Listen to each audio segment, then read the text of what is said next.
नमस्ते। मैं सबसे पहले तो थोड़ा माफ़ी भी चाहता हूँ, थोड़ा लेट से आया है और फिर जल्दी निकलना पड़ रहा है, इसलिए मैं बहुत कम शब्दों में अपना बात रखूंगा। हम लोगों के बीच में मौजूद लद्दाख का लेफ्टिनेंट गवर्नर आदरणीय कविंदर गुप्ता जी, चेयरमैन जो चीफ एग्जीक्यूटिव काउंसिलर है Ladakh autonomous hill development council Kargil के डॉक्टर मोहम्मद जाफर अखुन साहब, जितने भी एग्जीक्यूटिव काउंसिल्स हैं, श्री संजीत रोड्रिक्स एडमिनिस्ट्रेटिव सेक्रेटरी और department of tourism and culture के secretary, Shri Qureshi Tariq Mahmood administrative secretary law and justice, Shri Rakesh Kumar deputy commissioner Kargil district,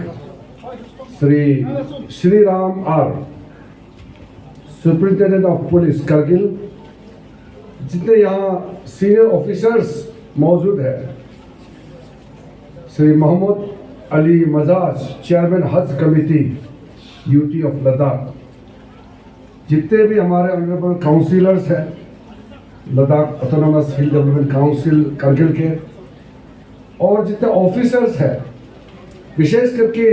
इस सुरू समर फेस्टिवल का जो ऑर्गेनाइजर्स हैं,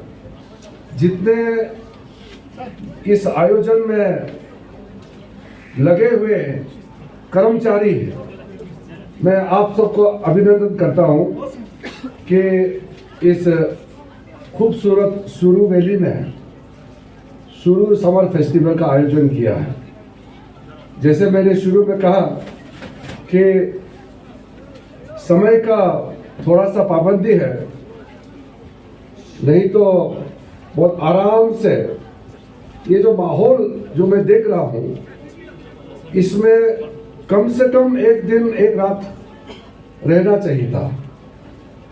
मैं तो अगस्त के महीने में हमारे हिंदुस्तान में बर्फ पहली बार देख रहा हूं, तो इसलिए दुनिया भर में मैं अभी भी संदेश दे रहा हूं और यहां से जाने के बाद भी बताऊंगा कि मैंने कई जगह देखा है, ठंडे से ठंडे जगह देखा है, लेकिन इतना भारी बर्फ अगस्त के महीने में, वो भी ये 9,000 हाफ 10,000 फीट से नीचे इतना बर्फबारी होना, ये तो कुदरत का देन है। कुदरत ने सब कुछ दिया है इस सुरू वैली में, नहीं तो ऐसा बर्फ, मैं गाड़ी से आते समय एक दो टुकड़े बर्फ गिर रहा था, मैंने सोचा ये तो मजाक है, अगस्त महीने में कहां बर्फ पड़ेगा, मैंने सोचा ये तो मजाक है, एक दो बूंदे हैं। जैसे अंदर आते गया तो भारी बर्फ होते गया और थमने का नाम ही नहीं ले रहे। मैं गर्म जोशी के साथ आप लोगों ने स्वागत किया, इसके लिए भी मैं आप सबको शुक्रगुजार करना चाहता हूं, विशेष करके डॉक्टर मोहम्मद जाफर अखुन साहब को, जिन्होंने दिल्ली 2 बार आए, एक्चुअली 3 बार आए, अभी कुछ दिन पहले भी आए मुझे इनवाइट करने के लिए। तो मैंने कहा कि पार्लियामेंट चल रहा था, मैं बहुत बिजी था, तो थोड़ा समय उनसे मिला। उन्होंने कहा कि आपको कुछ समय के लिए जरूर सुरू वैली आना चाहिए, तो मैंने उनको वादा किया कि मैं कम समय होने से भी जरूर आऊंगा। तो आज मैं आपको एक बात और कहना चाहता हूं, हमारे जो लेफ्टिनेंट गवर्नर साहब है, आप किस्मत वाले हैं, इतना अच्छा इंसान आपका लेफ्टिनेंट गवर्नर के रूप में मिले हैं। प्राइम मिनिस्टर को मैं शुक्रगुजार करता हूं कि जो व्यक्ति इस जगह को अच्छी तरह से जानते हैं, पहले जब रियासत जम्मू कश्मीर लद्दाख एक साथ था, तब से लेकर के इन्होंने जो काम किए हैं, और ऐसा सीनियर हमारे पार्टी के समाज के एक व्यक्ति को इस बहुत ही खूबसूरत लद्दाख यूनियन टेरिटरी का लेफ्टिनेंट गवर्नर के रूप में आपके बीच में भेजा है। मैं आगे एलजी साहब से बातचीत करके और आपके चेयरमैन साहब से, अधिकारियों से बातचीत करके कुछ काम करना चाहता हूँ। आपके लोगों ने मुझे कुछ मेमोरेंडम भी दिए हैं, मैं बहुत विस्तार इस इलाके के लिए मेरे मिनिस्ट्री से, वैसे तो भारत सरकार में मंत्री होने के नाते हमारा पूरा दायित्व तो बनता है, लेकिन जो डिपार्टमेंट मेरे पास है उसके माध्यम से भी मैं सबसे पहले, ये जो बहुत रिच वैली है सुरू वैली, यहाँ पे आपका पुराना हेरिटेज सेंटर है, मस्जिद, पुराना मस्जिद होगा, आपके पास में गंपा होगा, बुद्धिस्ट गंपा। तो आपका बुद्धिस्ट गंपा हो या मस्जिद हो या पुराना कल्चरल हेरिटेज हो, उनका मरम्मत के लिए, उनका रेनोवेशन के लिए मैं इसी साल अपने फाइनेंशियल ईयर में ही अपने बजट से सुरू वैली के लिए, करगिल के लिए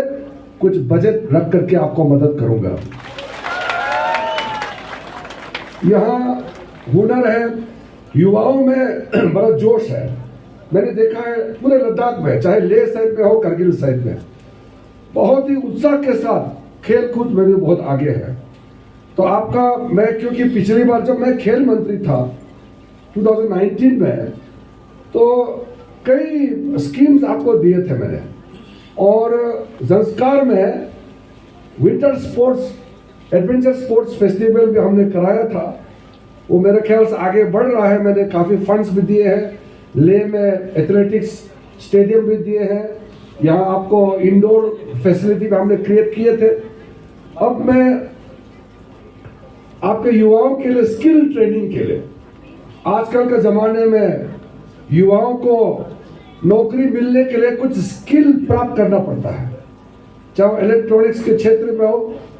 चाहे सोशल मीडिया इन्फ्लुएंसर बनने के लिए भी, या कोई कारीगर का काम। लद्दाख में, इस करगिल साइड में आपका पारंपरिक कई चीज़ें हैं जो अगर ट्रेनिंग नहीं करेंगे तो लुप्त हो सकते हैं। तो स्किल ट्रेनिंग के लिए आपके युवाओं के लिए मैं इस साल एक बजट रखूंगा जिसमें आपको ट्रेनिंग भी हम मुफ्त में देंगे और आपको स्टाइपेंड भी देंगे। जितने जो यूथ है उसको हम पैसे मदद करके और ट्रेनिंग भी हम दिलाएंगे। ये मैं वापस जा करके मेरे जो सीनियर ऑफिसर्स हैं यहाँ के यूटी एडमिनिस्ट्रेशन के साथ में तालमेल करा करके ये योजना को बहुत जल्द मैं इम्प्लीमेंट कराऊंगा। आज यहाँ बहुत कुछ होने वाले थे, लेकिन बर्फबारी की वजह से सारा प्रोग्राम को शॉर्ट कर रहे हैं। मेरे निकलने के बाद एलजी साहब तो यहाँ रहेंगे। मुझे बताया गया था यहाँ आर्चरी एग्जीबिशन था, पैराग्लाइडिंग भी था, यहाँ काफ़ी अच्छा कल्चरल आइटम्स दिखाने वाले थे। मैं तो बहुत उत्सुकता के साथ, बहुत एक्साइटमेंट के साथ आए थे कि पैराग्लाइडिंग भी करूँगा, हिम्मत है तो मैं भी करूँगा सोचा, लेकिन डर तो लगता है थोड़ा, फिर भी हिम्मत दिखाना पड़ता है कभी कभी। और ये आपका बहुत खूबसूरत नदी है, यहाँ राफ्टिंग भी कर सकते हैं, और कई आइटम्स, जैसे आर्चरी तो बहुत इजी चीज़ है, वो तो आम आदमी भी आर्चरी में तो भाग ले सकते हैं। तो ये इतना आप लोगों ने आइटम्स कार्यक्रम का तैयारी की है, मैं पूरा देख नहीं पा रहा हूँ और आप लोग पूरा इसको डिस्प्ले नहीं कर पा रहे, लेकिन एक चीज़ तो मानना पड़ेगा जो आपका सी साहब ने बताया कि ये सुरू वैली को ऑलरेडी नेशनल ज्योग्राफिक ने जो 12 बेस्ट प्लेसेस टू विजिट में रखा है। अब इसको आगे बढ़ाना हम सबका काम है। आजकल दिल्ली से यहाँ पहुँचना बहुत ज़्यादा मुश्किल नहीं है। एक ज़माने में जब लद्दाख बोलते थे तो सोचना पड़ता था, और मैं जिस प्रदेश से आया हूँ, मैं हमारे हिंदुस्तान का आखिरी छोर अरुणाचल प्रदेश से आया हूँ, और ये लद्दाख है सबसे नॉर्थ वेस्ट का आखिरी छोर पे है। सपने में भी लद्दाख नहीं आते थे, इतना दूर था उस समय, लेकिन अब कनेक्टिविटी हो गए हैं। हम लोग एक दिन में वहाँ से दिल्ली, दिल्ली से श्रीनगर, श्रीनगर से यहाँ पहुँच सकते हैं। यहाँ भविष्य में एक एयर स्ट्रिप का भी प्रपोजल था, लेकिन जो कुछ यहाँ ज्योग्राफिक, यहाँ का पहाड़, यहाँ का जो सरफेस है उसका दिक्कत होने के कारण यहाँ का एयर स्ट्रिप के बारे में कुछ दिक्कतें आ रहे हैं। लेकिन मुझे मालूम है यहाँ करगिल में आपको सेपरेट एयरपोर्ट चाहिए, और लेह साइड से यहाँ कनेक्टिविटी भी बहुत अच्छा हो गया, जंस्कार से भी, और श्रीनगर से जोजिला टनल बनने के बाद ये आप 2 घंटे में सोनमार्ग से आगे आप पहुंच सकते हैं। तो भविष्य जो है करगिल एरिया का बहुत ब्राइट है। तो इसलिए ये शुरू वैली जो है, वहाँ सांकू वैली और ये शुरू वैली, ये इतना गिफ्टेड है। मैं अभी आते आते गाड़ी में भी बोल रहा था कि इतना ऊंचे पर्वत, यहाँ ठंड भी बहुत ज्यादा है, लेकिन यहाँ फल जो भी लगाते हैं टेम्परेट फ्रूट्स, और करगिल का तो जो एप्रिकॉट है, ये तो दुनिया का सब